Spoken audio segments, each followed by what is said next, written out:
Agora sim, pessoal, voltando ao nosso assunto,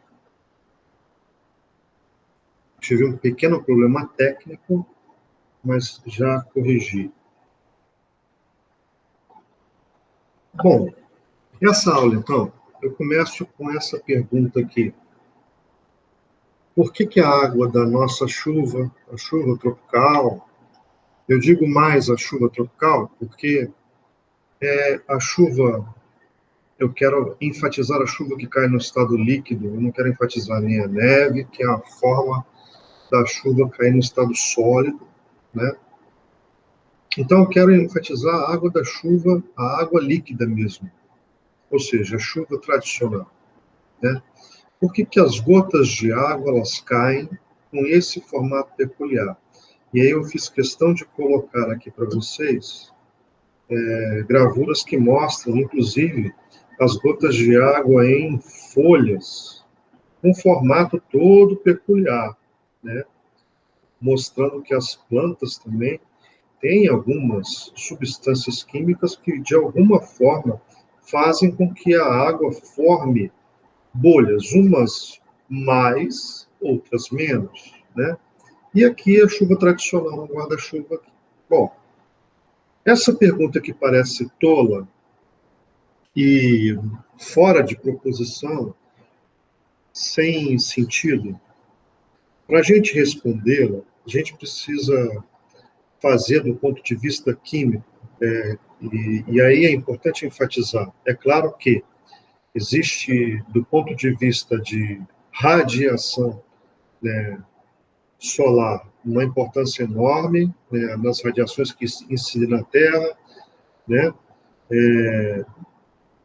Existe também as considerações que devem ser levadas com a atmosfera, né, a composição da atmosfera, para fazer com que as gotas caiam pequenas.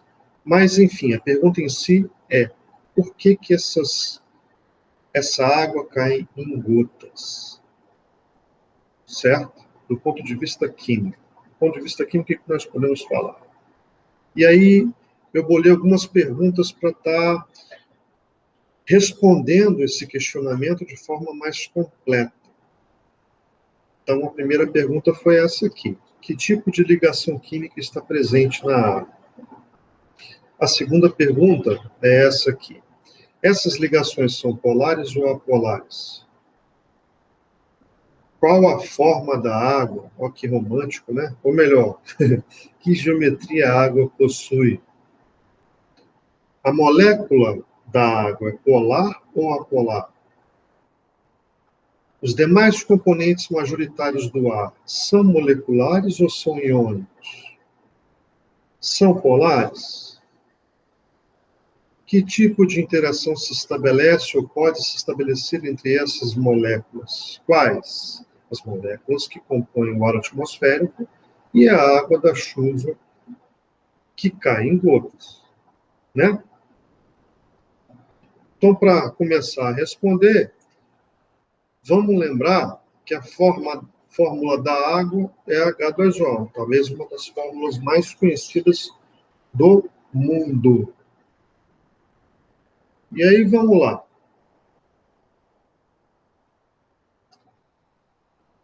A gente coloca o oxigênio como elemento central.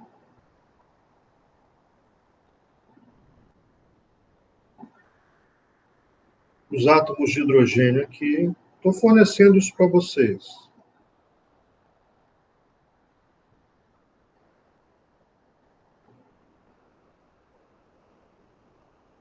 Lembrando que, em termos de número atômico, a gente pode colocar esses dados aqui no cantinho.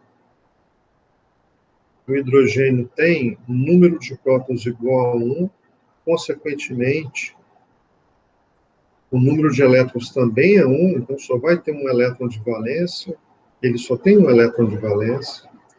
O oxigênio tem um número atômico 8, então quando a gente fizer a distribuição eletrônica, ele vai finalizar em S2P4, portanto, ele tem 6 elétrons de valência.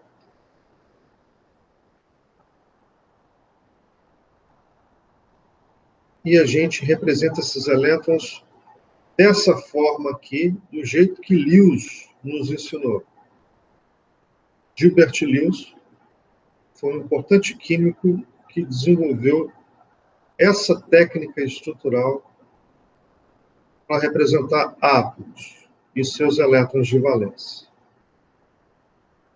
Então vamos lá. Molécula da água, bem simples. Fazemos as duas ligações covalentes. A ligação covalente é um compartilhamento de elétrons. Eu pergunto de imediato para você: sobraram pares eletrônicos não ligantes no átomo central? Você observou que sim. Então, nós vamos redesenhar essa molécula de outra forma agora, levando em conta a representação dessas ligações do ponto de vista estrutural, certo? Aí vamos supor que essa molécula seja linear. Estou tentando fazer linear, hein, pessoal? Então vamos lá.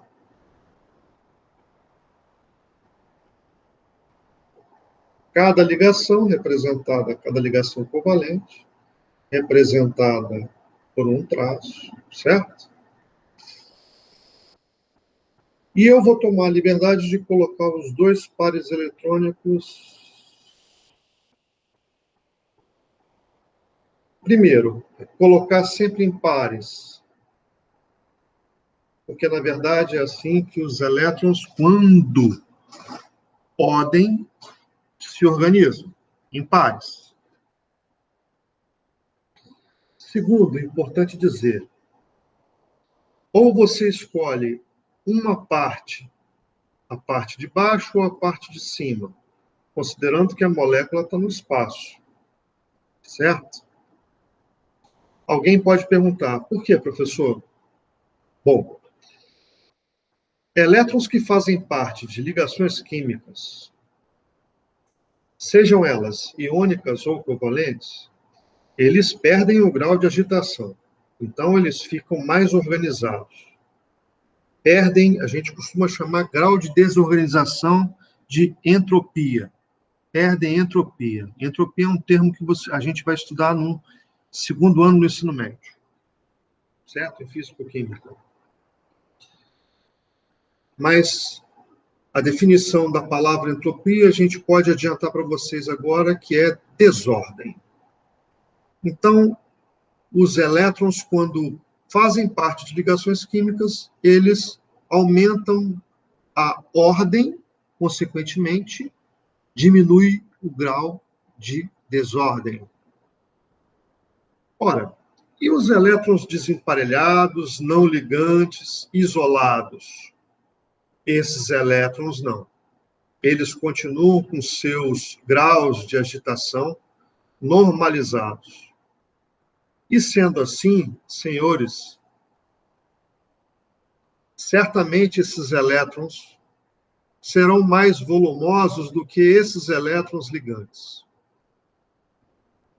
Então, é forçoso se entender que ou se coloca esses elétrons desemparelhados acima ou abaixo, como visualizamos a molécula aqui no plano bidimensional. Certo? A outra abordagem que eu quero fazer com vocês é a seguinte. Lembrar que tanto os elétrons que fazem parte de ligações químicas, como os elétrons que não fazem parte de ligações químicas, os desemparelhados, eles têm carga negativa. E partículas de mesmo sinal se repelem. Esse é fato consumado, a gente tem que levar em conta. Ora, se essas partículas se repelem,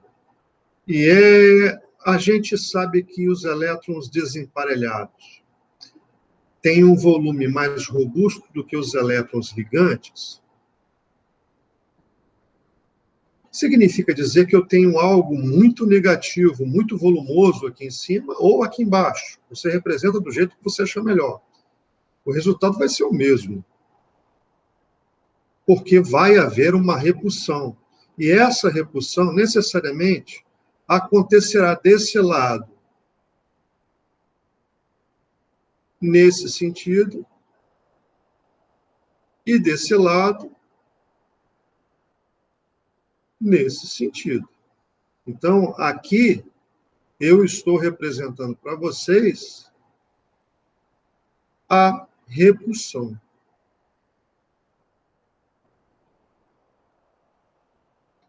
É a borrachinha.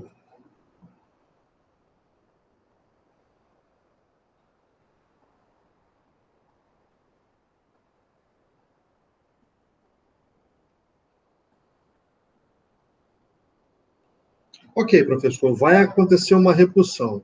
Qual a consequência natural disso? A consequência natural é a alteração da geometria da molécula. Se a molécula fosse assim, teria uma implicação. Como ela não é assim, ela é como, professor? Ela é levemente assim.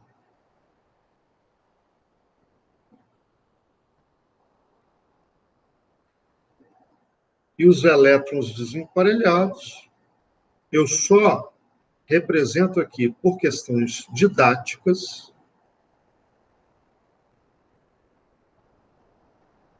geram uma geometria, uma angulação aqui de baixo, né? De aproximadamente 105 graus. O que acontece? Essa geometria recebe o nome, dentro da química, de geometria angular.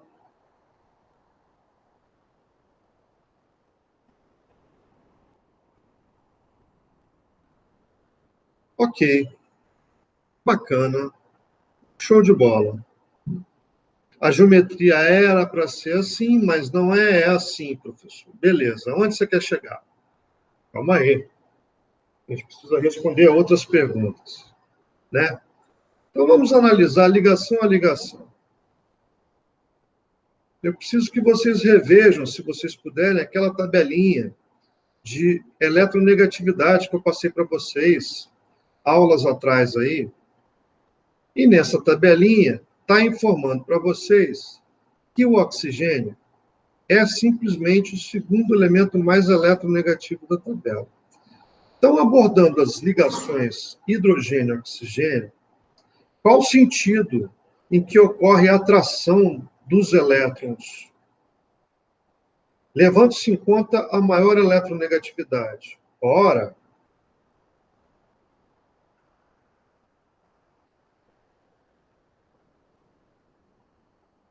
o sentido é esse. E os físicos diriam que aqui a gente tem um vetor. E temos. Esse vetor é chamado de momento dipolo.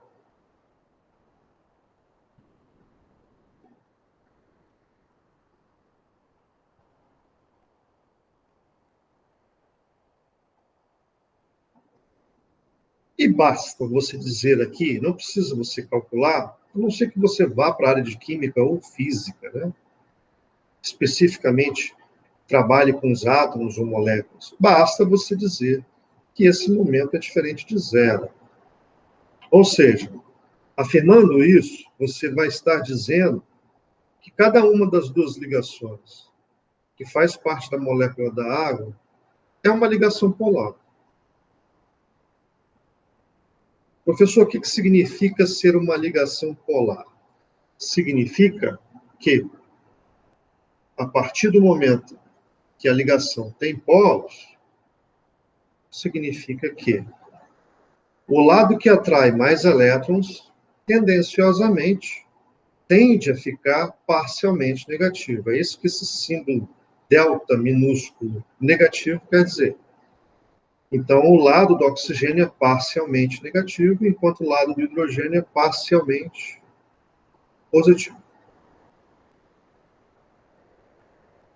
Ora, cabe-nos tirar algumas conclusões. Se a geometria fosse essa, a resultante desses dois vetores certamente seria zero. Então, a molécula aqui não teria um vetor resultante. Só que a geometria angular. Considerando que a geometria é angular, professor, como é que vão ficar esses vetores, ambos sendo direcionados para o oxigênio? Então, vamos representá-los. Lógico que aqui tem as minhas limitações geométricas, e eu peço a sua compreensão nesse sentido. Mas suponha que esses dois vetores são iguais em módulo, obviamente diferentes em direção e sentido. Certo?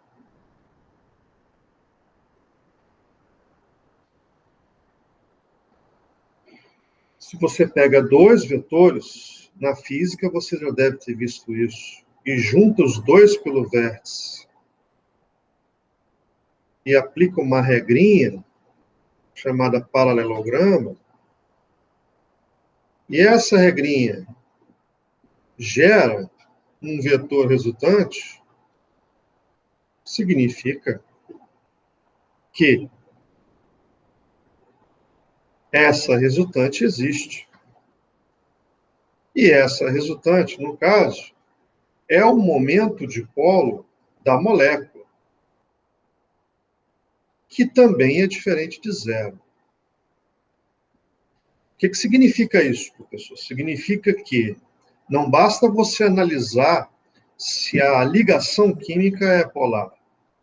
Você tem que analisar a geometria, de acordo com a geometria da molécula, se a interação entre esses vetores geométricos, que são os momentos de polo resultantes de cada ligação química realizada, se eles geram uma resultante diferente de zero.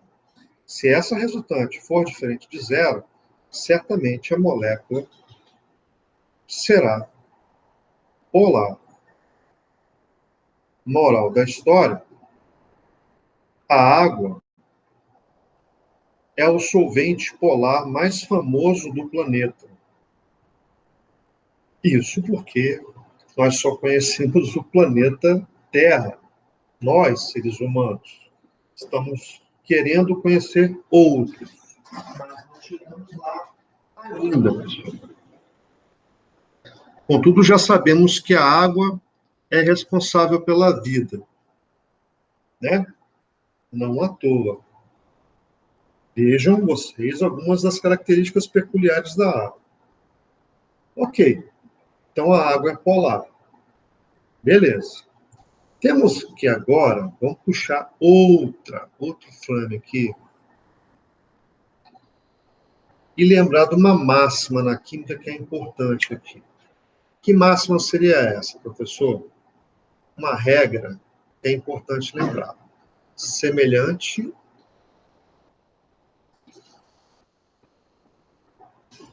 dissolve semelhante.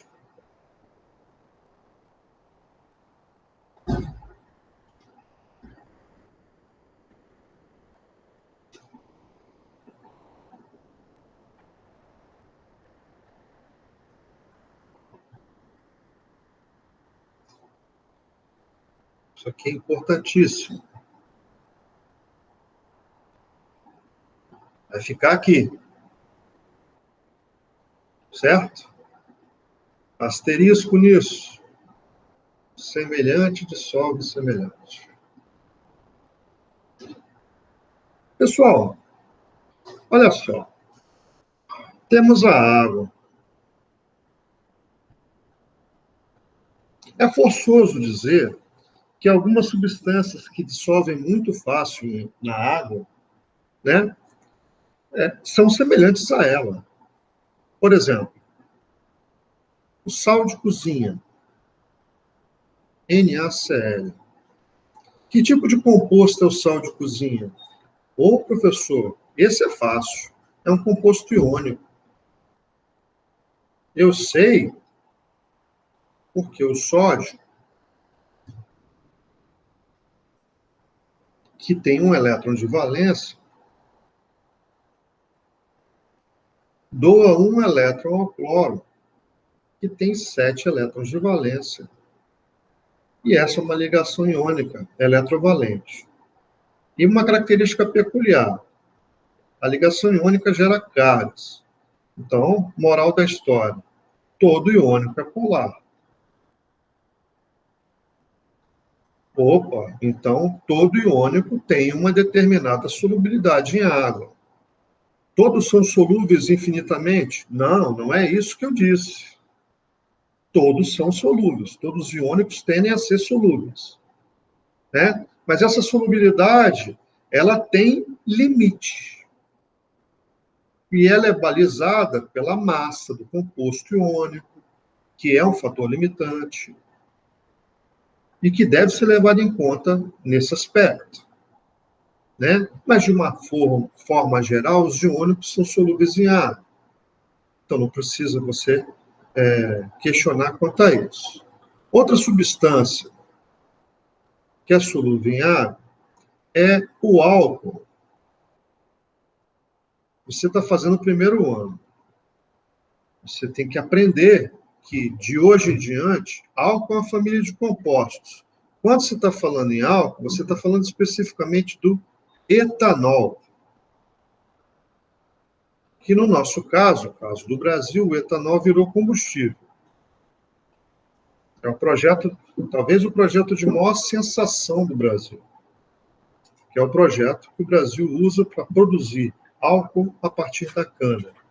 E não é tão valorizado como merecia ser, que é uma alternativa energética fantástica e, sem dúvida alguma, emite e reduz as emissões de carbono para a atmosfera.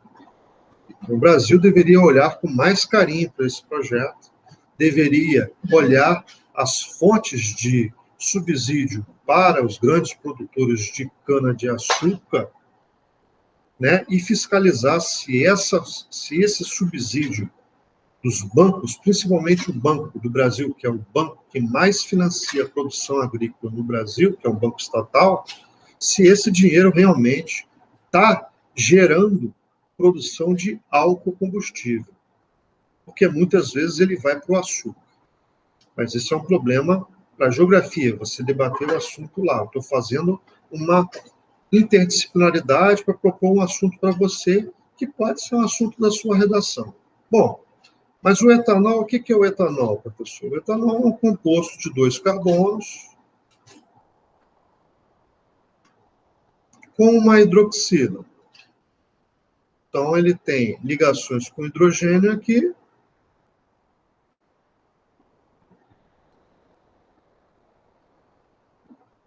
Está observando? A molécula não vai sair linda, maravilhosa, mas está saindo aqui, né? E esse é o etanol, né? Quimicamente, a gente pode representá-lo assim, ó.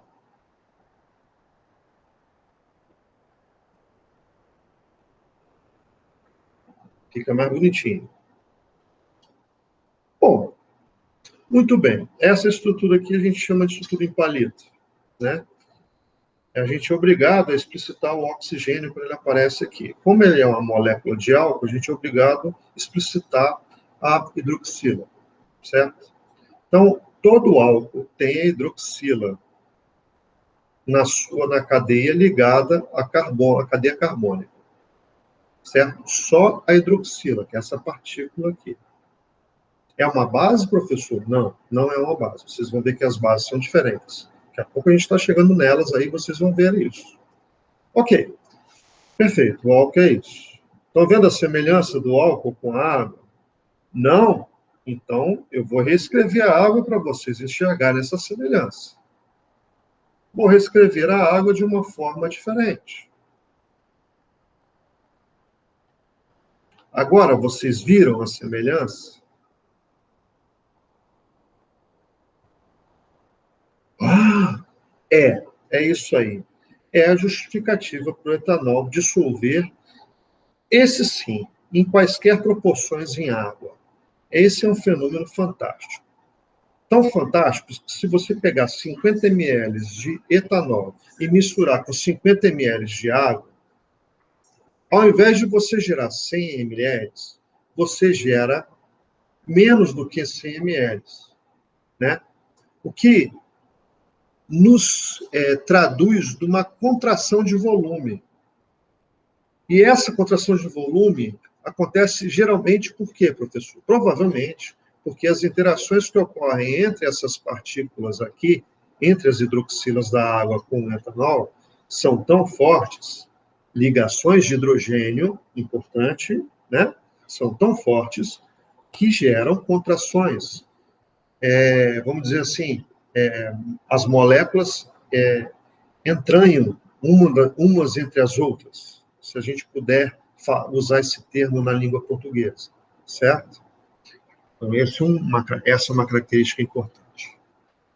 Perfeito. Mas para que você falou isso, professor? Para abordar um aspecto. As gotas de chuva são feitas de água. Ah, professor, isso eu já sabia. Tá, beleza. E a atmosfera? Qual o gás majoritário da atmosfera? Ah, isso eu também sei. É o gás nitrogênio. Beleza. Como é que é a molécula do nitrogênio? Vamos lembrar. Então, lá. Nitrogênio, família, grupo 15. Número de elétrons de valência, 5. Depois você vai olhar a tabela e conferir isso, certo? Vamos fazer as ligações covalentes simples aqui e mostrar para você que o gás nitrogênio é formado dessa forma aqui. Ele segue a teoria do octeto e gera uma molécula com 3 ligações covalentes condensadas. Bom, é uma ligação tripla, a gente chama isso. Esse é o N2, a molécula do nitrogênio. Pessoal, existe algum dos dois átomos com tendência de puxar o elétron para ele? Claro que não, os dois átomos são iguais. Então, e qual a geometria dessa molécula? Ah, professor, sobraram, dois pares, um de cada lado. Beleza, cada um vai ficar de um lado. Qual o problema? Não tem para onde, pessoal. A geometria aqui tem que ser linear. E se essa geometria é linear, certamente a força de atração que ocorre aqui, ela também vai ocorrer aqui em mesmo módulo, direção e sentido oposto. Ou seja, a resultante do momento de polo aqui necessariamente é igual a zero. Então, o gás nitrogênio, que é muito importante para o homem, né? Análises químicas de ponta utilizam gás nitrogênio, é um gás inerte de determinadas temperaturas, e também é um gás inerte muito utilizado como congelamento de alimentos. Polpas de fruta, carnes, são congeladas com gás nitrogênio, por exemplo. E ele também perfaz aí 70% da atmosfera terrestre. Qual outro gás, professor? Perfeito. Uma parte dele é nitrogênio, o outro, ou melhor, a outra molécula, o nitrogênio já é apolar, N2. A outra molécula, em torno de 20%, é o gás que a gente respira e responsável pelo nosso metabolismo, aproximadamente 20%. Vamos pegar esses aí, são suficientes, né? Então, vamos lembrar que o oxigênio pertence ao grupo 16 e tem 6 elétrons de valência. A gente já viu isso na água, só que são 2 átomos de oxigênio aqui. Os elétrons do oxigênio estão assim. Professor, quando eu estava no nono ano, a professora representava de um átomo quadradinho, outro triângulozinho. Os elétrons são iguais, gente. Não tem sentido você representá-los de forma diferente, né? Então, olha só. Aqui a gente vai ter 2 ligações covalentes, ou seja, é outro composto molecular, só que agora com uma dupla ligação. Essa é a molécula do oxigênio. Beleza, representação disso, estrutural plano. Fica assim. Sobram pares de elétrons, professor? Sobram. Pessoal, com dois átomos não tem muito para onde correr, né? Entre dois pontos, a menor distância é o segmento de reta. Então, veja bem, a estrutura novamente é linear. E da mesma forma, pelo mesmo princípio do nitrogênio, o momento de polo aqui é igual a zero. Alguns alunos podem falar assim, professor, mas tem oxigênio dissolvido. Essa é uma história muito importante. É possível o oxigênio se dissolver. Existem peixes que respiram oxigênio na água. Graças a Deus. Eu creio nisso, né? Você não é obrigado a crer, mas, enfim, cientificamente existe o oxigênio dissolvido em água. Tem uma interação que justifica isso. A gente vai chegar nela, mas eu já adianto para você que essa interação é fraca. Tanto é que o oxigênio dissolvido na água é pouco. E ele diminui mais ainda à medida que essa água vai ficando mais quente. Então, esse é um fator limitante, né, para a criação de peixes, por exemplo. Peixes de água fria, por exemplo, não são criados em regiões tropicais. Não adianta você fazer criatório de peixes de água fria, truta, salmão. Você não vai ter como criar salmão no Brasil. Você tem que importar esses peixes. Você não vai poder criar bacalhau no Brasil, porque o bacalhau é um peixe de água fria. Necessariamente vai demandar mais oxigênio dissolvido na água do que ele terá disponível na água marinha brasileira. Certo? Bom, então esse é um fator limitante. Além da temperatura da água, porque os peixes também não são iguais a nós, não tem a temperatura estável do corpo, certo? Mas esse é um fator para a biologia explicar a vocês. Quimicamente falando, a gente desvendou aqui que as duas moléculas que são majoritárias na atmosfera são apolares. Ora, se elas são apolares, a gente precisa chamar outro frame e colocar uma simulação aqui. Imagine as moléculas de água. Aqui, você sabe que a molécula de água não é polar. Então, estou representando aqui as moléculas com a sua polaridade. Vou apagar aqui que eu fiz um trocinho errado aqui. Vou apagar aqui. Ó.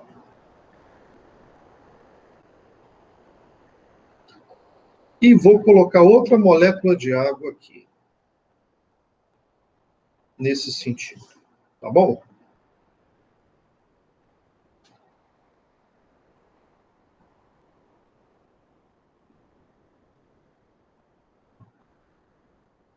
Positivo, positivo, negativo. Tem essa situação. Ambas as moléculas estão no estado vapor. É assim que as... Não, vamos... líquida, né? Porque é que a gente está retratando a chuva caindo. Perfeito. Foi mal. Está no estado líquido, tá? Perfeito. Ok. Vamos colocar o oxigênio aqui. De um lado a gente coloca o oxigênio. Ah, não tem polo. Nitrogênio. Não tem polo. Pessoal, você é uma molécula de água. Quem que vai te atrair mais? Outra molécula de água ou essas moléculas que não têm carga? O que vocês acham? Então, obviamente, as moléculas de água estabelecem interações entre si muito mais facilmente, formando gotículas, formando micelas, formando bolhas de água, né? Na atmosfera, graças às ligações de hidrogênio. Eu estou representando, portanto, ligações de hidrogênio. Portanto, as interações, todas elas são representadas por pontilhados, diferentemente das ligações químicas, porque elas são mais fracas. E, embora essas interações fracas possam acontecer entre moléculas polares e apolares, elas são muito mais fracas. E elas vão acontecer com menor intensidade. Então, forçosamente, a gente vai ter situações como essa, retratada aqui, em que a água cai em gotas e não se mistura com os gases majoritários da atmosfera. A outra coisa que eu queria chamar sua atenção é, aqui na planta você tem celulose, mas a celulose em si, ela é um açúcar estrutural. Açúcar doce que eu sou? Não. Açúcar é uma substância química que tem função. Pode ter função estrutural, energética. O açúcar que você tem em casa tem função energética. A celulose, ela tem função estrutural, certo? Então, veja bem, a planta aqui, além da celulose, tem a lignina, substância química também está presente aqui. Possivelmente, essas substâncias são apolares. Olha o que acontece quando a gota de água cai nessas folhas. Certamente, a parte de cima das folhas tem substâncias apolares. Ou seja, se você tiver que criar uma substância química para aplicar nessas plantas, nas folhas, certamente você vai ter que pensar numa substância apolar. Isso eu estou pensando no ponto de vista de aplicação de jardinagem, por exemplo. Certo? Ou até pulverização de grandes agriculturas. Certo? Mas é só uma questão de aplicabilidade, para vocês terem a versatilidade disso aí. Certo? Beleza. Professor, está fácil, está tranquilo. Beleza.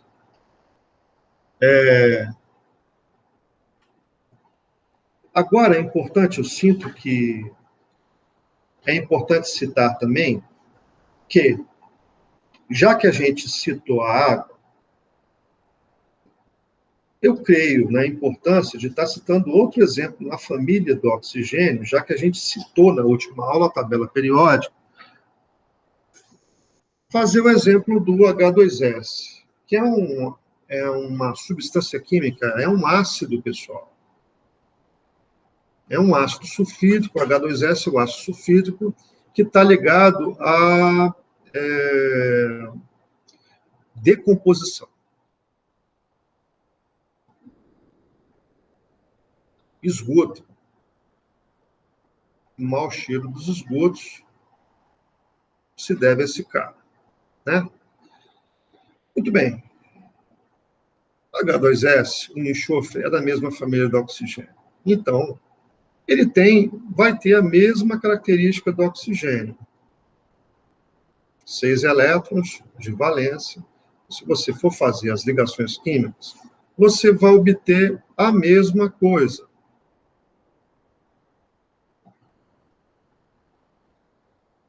Ou seja, forçosamente, a gente vai obter uma estrutura angular,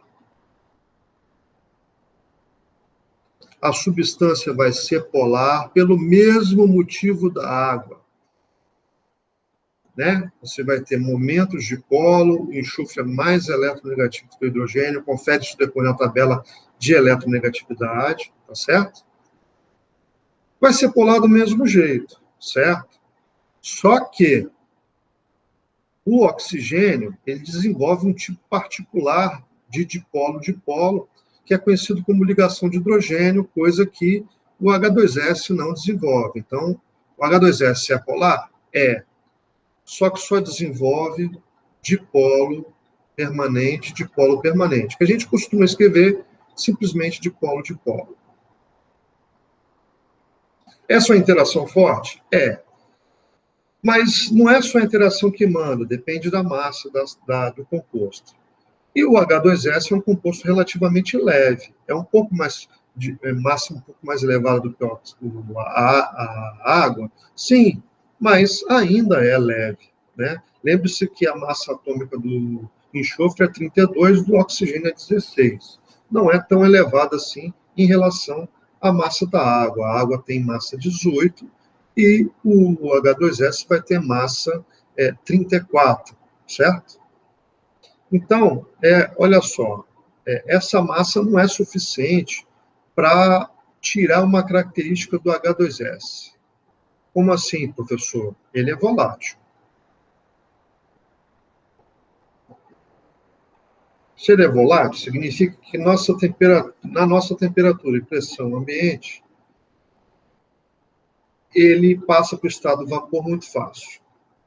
Então, é fácil você abrir um frasco de ácido sulfídrico, esse é o nome desse cara, ácido sulfídrico, e sentir o cheiro de ovo podre característico dele. Se você respirar um pouco mais, o seu nariz vai começar a arder, porque é um ácido. Vai começar a reagir com seu epitélio nasal, que é muito, muito irrigado e muito úmido. Ácidos têm afinidade com a umidade, né, com a água. Né? Eles precisam da água para se ionizarem. Então, aonde tiver água, eles vão se dissolver com facilidade, sendo substâncias polares. Beleza? Então, falando do H2S, se nós pegarmos, à medida que nós descemos na família, o H2SE, forçosamente, vai ter a mesma característica, a mesma geometria, vai ser polar, só que a massa vai ser maior, e aí a massa também influencia. A geometria, certamente você, de olho fechado, vai poder afirmar que a geometria é angular, a molécula vai ser polar, mas você vai ter que levar em conta que a massa é muito superior aos outros dois compostos formados com hidrogênio para a mesma família, né? E isso vai influenciar na solubilidade, vai influenciar também no ponto de ebulição, né?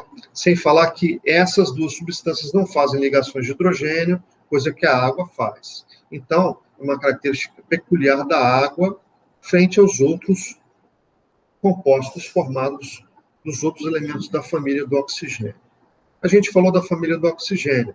Vamos pegar algumas características peculiares de outras famílias. Vamos começar pela família do carbono, um pouco para trás. Bom, beleza. Vamos continuar com o hidrogênio, um composto comum que é formado carbono e hidrogênio, CH4. Ora, professor, a ligação química presente entre o carbono e o hidrogênio aqui vai ser o quê? Iônico ou covalente? Você sabe que só vai ter iônico se tiver metal ligado a metal ou se tiver hidrogênio ligado a metal. Tem exceções? Tem. Poucas, mas tem. Eu vou mostrá-las. No momento, não é necessário citá-las agora. Vamos focar na maioria dos compostos. Então, aqui, com certeza, é um composto molecular. Dizer que o composto é molecular significa que ele faz ligação covalente. Bom, carbono, elemento central, 4 elétrons de valência. Vamos colocar os 4 elétrons aqui. Professor, essa organização dos elétrons, ela tem alguma peculiaridade? A peculiaridade é você não bagunçar. Faz o mais organizado possível. Certo? Para facilitar a sua análise. Então, vamos lá. Uma ligação com cada hidrogênio e assim fazemos com que a molécula CH4, também conhecida como gás metano. Esse gás é conhecido como gás dos pântanos. Também está ligado à matéria orgânica, à decomposição de matéria orgânica. Né? Interessante, eu vi uma informação importante disso aqui. Existe metano aprisionado no fundo dos mares que pode virar combustível. Né? Que a gente chama de hidratos de metano. É um perigo acontecer o vazamento de hidratos de metano com questão de de movimento das placas tectônicas, né? Que pode acontecer em qualquer momento próximo, né? Principalmente das trincas, né? Onde tem as fossas, né? Que são os encontros entre essas placas tectônicas. Então, veja bem, se acontecer um vazamento e uma embarcação estiver passando, é forçoso entender que o metano é um pouco denso. Ele pode causar o naufrágio imediato da embarcação. Por quê? Porque ele vai reduzir muito a densidade da água e a embarcação pode afundar muito rapidamente. Acredita-se que isso tenha ligação, por exemplo, com alguns fenômenos lá no Triângulo das Bermudas, que fica localizado num encontro entre placas tectônicas na região de Porto Rico ali, certo? Na América Central. Mas nem tudo é coisa ruim para o metano. O metano ele é muito explorado no Brasil, o gás natural. Ele já é explorado como combustível, né? E ele é muito importante já, ele já está encanado e serve como combustível para muitas indústrias brasileiras. Então, o Brasil utiliza o metano. Também é uma boa ideia em termos de combustível, porque quanto menor o número de carbonos do combustível, menos poluidor ele será. O pessoal do primeiro ano do meio ambiente, isso é mais importante, mas o pessoal consumidor como todo precisa saber disso, né? Quanto menos carbonos tem um combustível, menos impactante ele será para a atmosfera. Bom, o que acontece? Nós temos o metano, e na família do carbono, nós temos outro elemento que tem o mesmo tipo de molécula quando se junta com hidrogênio. Professor? Então, se o metano gera uma estrutura parecida com essa,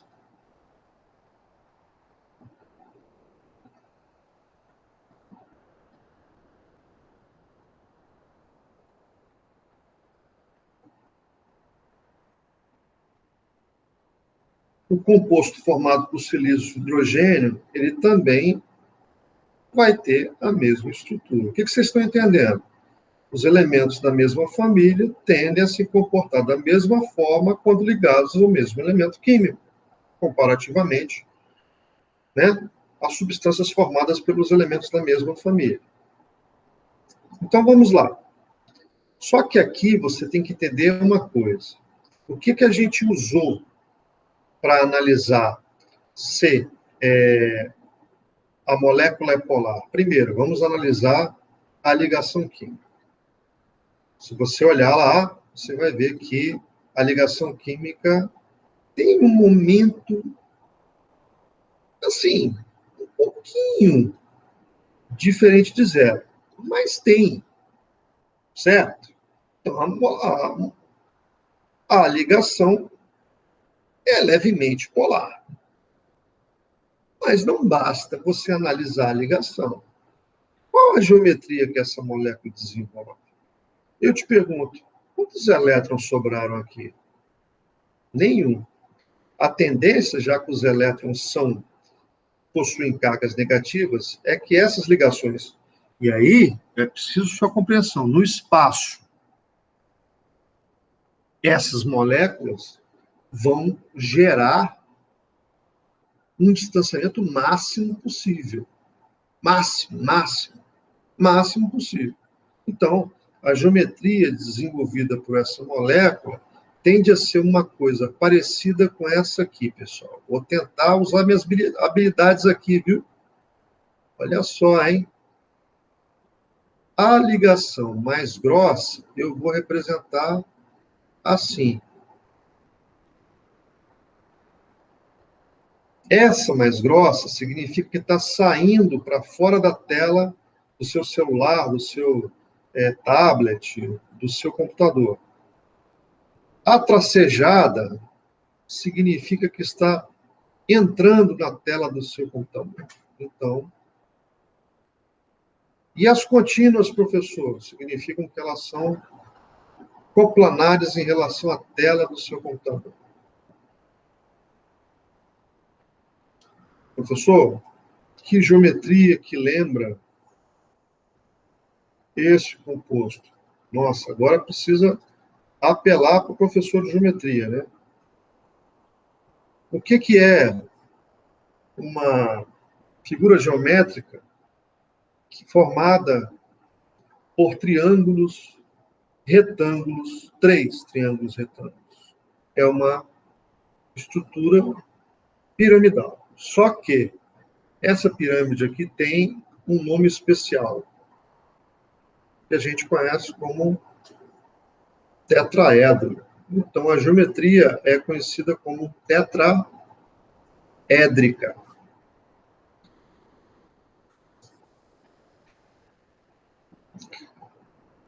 Mas o nome da geometria nem me importa tanto, pessoal. Importa você entender que esses ângulos são exatamente iguais entre si.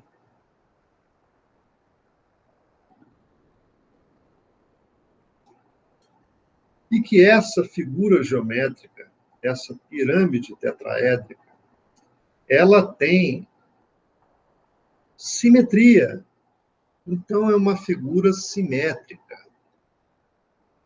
Toda vez que você tiver uma figura simétrica, assim como as figuras lineares que a gente analisou lá atrás, certamente será forçoso que, apesar das ligações poderem ser polares, a interação entre elas gerará uma resultante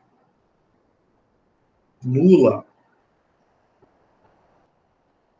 Ou seja, o metano é apolar. Professor, mas você falou que o metano pode se misturar com a água do mar e fazer com que haja uma queda abrupta da densidade da água do mar. Se tiver uma embarcação passando, um navio, por exemplo, ele pode afundar instantaneamente. Mas imagina o volume de metano que sai do movimento de placa tectônica. Imagina o choque e o atrito entre essas moléculas. É igual, né? Você, por exemplo, você vai cair numa piscina. Você vai dissolver? Não, mas você vai se molhar. Então, meu amigo, é forçoso dizer aqui que, dado o volume de metano, nesse exemplo que eu dei no mar, né, esses incidentes podem ser justificados. Né? Tá, entendi, professor. Mas, então, para a molécula aqui do SiH4, será correto eu indicar que a geometria vai ser a mesma? Exatamente.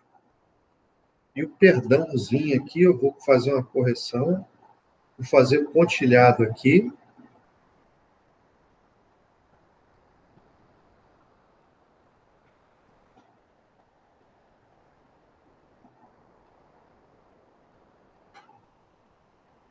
E representar aqui a geometria para você. Portanto, a geometria do SiH4 vai ser idêntica à do CH4.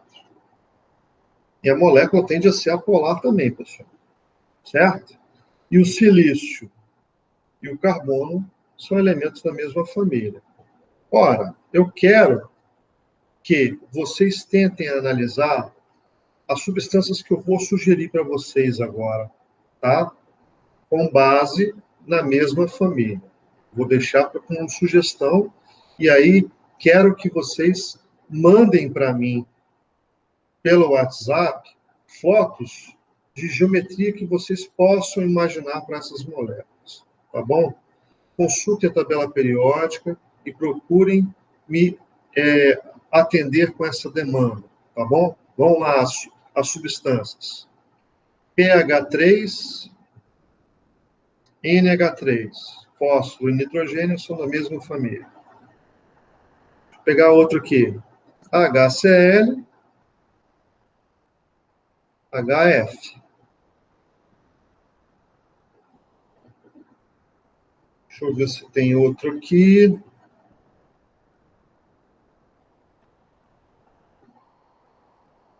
BH3.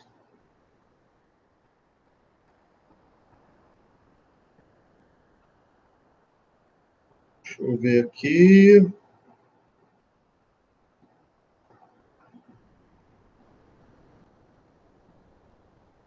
Ver uma tabela aqui para me consultar.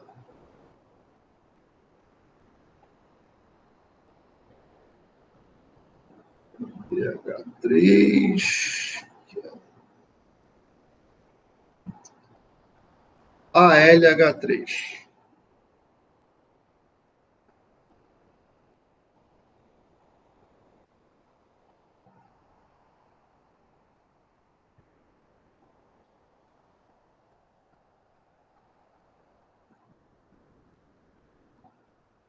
Beleza? Então, pensem nessas estruturas de substâncias formadas com hidrogênio, de átomos que pertencem à mesma família, e lembre-se, por que que esse fenômeno de geometrias iguais, formas de ligações iguais, até características químicas, polaridade, análise de polaridade, a polaridade deve ser igual. Ou seja, se uma for polar, a outra também vai ser polar. Se uma for apolar, a outra também vai ser apolar, né? A tendência é que seja assim, tá certo? Agora, lógico, você vai ter que levar em conta que existem fenômenos que só acontecem com nitrogênio, com fósforo, com flúor e com oxigênio. Eu estou me referindo à ligação de hidrogênio.